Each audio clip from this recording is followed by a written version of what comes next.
So we are here in the context of the Global Family Farming Forum that is just finalized. One important activity of the Family Farming Forum must be the rural radio station.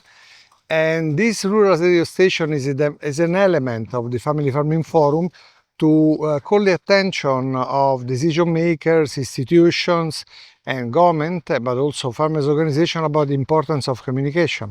We know the majority, many farmers in the rural areas, they do not have access to internet, connectivity, or they cannot afford to pay or even the fee for telephone, for mobile phones.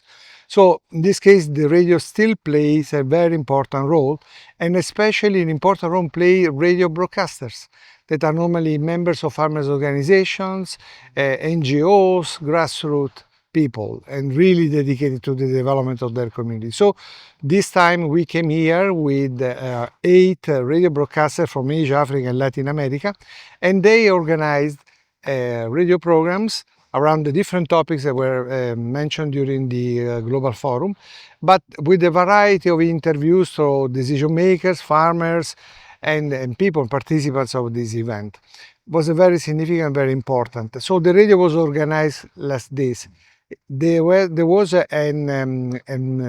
live stream component, so we went online during the recording and during the interviews through website, and also we had the on-demand programs. So on-demand programs were organized based on the use of SoundCloud, but also there were some file online that were downloaded by farmers organizations, by rural institutions, especially by rural radios, for them to prepare their own programs. So this was quite successful because this is a methodology is being used regularly by a radio station. So in this way, we were able to cover with the people's point of view the entire event. But what was very important is to see and to discover that it's possible to make a radio live that talks about the people and the people through which the people can talk. They have a voice themselves, and therefore this can be repeated in other occasions because really it's a simple, it's very cheap, it's very natural. The people, they can approach radio programs in a very natural way. They can tell their stories, they can debate. We had even round tables with different people. We've been programming according to the time zone of the different regions. So in the morning we started with Anglophone, English language, but especially for Asia. So trying to invite people from Asia to talk about problems in the Asia region. We follow with English still for Africa, and later in French for Africa, Francophone Africa, and at the end with Spanish. So giving the opportunity to radio station to utilize the live streaming. But we know already that the radio station, they would use mainly the on-demand programs or the programs dedicated for them. We had a very good number we had very good numbers. We had good numbers in terms of interviews. We interviewed about 100 people about different topics, very dense discussion. We had several roundtables, and we estimated through the networks we may have reached up to 8 million people with these programs, but this is a rough estimation. We have to get back and come up with the right numbers. Now, what is the sense of having a rural radio here in the FAO HQ is just to remind people that communication is an asset, is a resource. It's a key element for development, especially in family farming, because it empowers people, gives them the possibility to understand, to get information, to be empowered in this way, to take decisions, and also to give their consent and to share knowledge. And in general, yes, to speak up. In this case, what is the communication for development approach of FAO? There is an approach that is based on participation and identification of knowledge and information needs of the people.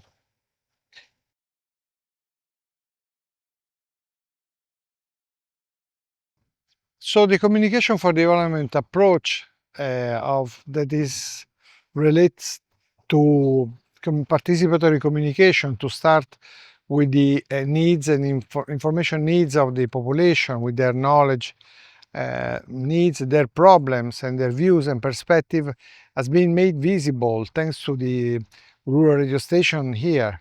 So rural station not just for an outreach, for the creation of a local content, of messages crafted with and by and for the people.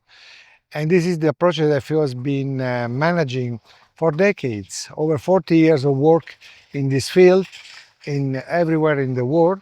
And fortunately, this approach is still there. It's still clear that the program, family farming programs, environmental programs, they need to include participatory communication as an asset, as a way to have the people involved and also to reach a sustainability, because without this element, there's no appropriation of development initiative. There's no really, long-term durability of development efforts. So this is why we really encourage everybody to continue adopting this approach, a participatory communication approach. And here at the FAO, we are ready to support and provide technical support for the adoption of the approaches and the appropriation of media from the people's point of view.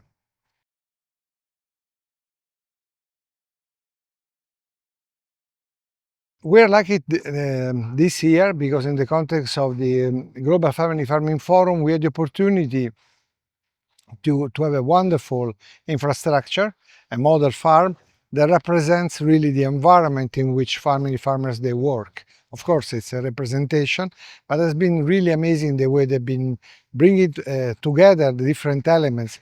And it has been very inspirational, this infrastructure. Also, we had the pleasure to have a small radio station built aside of this model farm that represents, a small radio station that informs farmers. And these are normally, it's a very realistic representation because radio stations really are very small, but humble, but really they play an important role. So we think as communication does in many occasions, maybe from a small environment, for a small thing, a small activity, we can dream about much bigger things.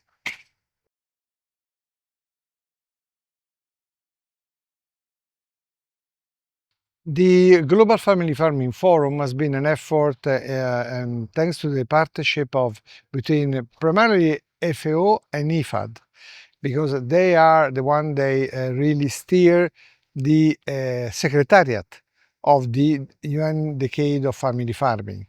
Of course, the Decade of Family Farming also includes an international secretariat with representatives from different regions, different countries. All the countries are represented, and especially family farmers organizations. So this event too has been planned and implemented thanks to the collaboration of the two main agencies, UN agencies that support the decade, but also thanks to the partnership and the support of many different countries, and especially the family farmers organization that are always present and supportive of this type of process.